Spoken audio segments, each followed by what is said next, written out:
Just আমরা ড্রাস cross করছি, ড্রাসটা পার করে আসলাম, কার্গিল ওয়ার মেমোরিয়াল পার করে। এত সুন্দর জায়গা দেখে আমরা দাঁড়ালাম কার্গিল ওয়ার মেমোরিয়ালটা পার করে এসে, যে জায়গাটা আপনাদের না দেখালেই নয়। খুব সুন্দর জায়গাটা। কাল রাত্রে এখানে ক্যাম্পিং করে ভেবেছিলাম, বাট এত দূর আর আসতে পারিনি সময়ের জন্য। চলুন জায়গাটা আপনাদের দেখাই।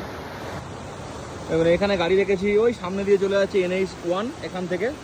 ওখান থেকে আমরা একটু ঢুকলাম, জায়গাটা দেখে খুব ভালো লাগলো। এইখানে গাড়ি দেখে আমরা একটু ঘুরে বেড়াচ্ছি, চারিদিকে দেখুন উইলো গাছ। আর এইখান থেকে খুব সুন্দর একটা ক্রিস্টাল ক্লিয়ার একদম জলের ঝর্ণা চলে যাচ্ছে, একদম পরিষ্কার, মানে নিচের পাথর পর্যন্ত দেখা যাচ্ছে। এরকম দেখুন, খুব দুর্দান্ত লাগছে। এগুলো একদম পুরো গ্লেসিয়ার মেল্ট হয়ে আসছে, তো একদম ক্লিয়ার, না কোনো রকম জলে কিছু মিশছে। এই জল খাওয়াও যাবে, একদম পুরো গ্লেসিয়ার মেল্ট হয়ে আসছে, এত পরিষ্কার পরিচ্ছন্ন।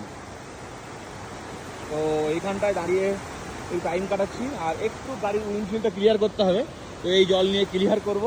আর ভাবলাম যে আপনাদের একটু জায়গাটা দেখিয়ে নিই। সব মিলিয়ে জায়গাটা দুর্দান্ত জায়গা, দুর্দান্ত। এরকম জায়গা আগে আরও প্রচুর পাবো, সবে তো শুরু হলো, প্রচুর আছে, আগে আরও প্রচুর আছে। হ্যাঁ, দেখুন আপনারা যখন যাবেন অবশ্যই এইসব জায়গায় দাঁড়াবেন।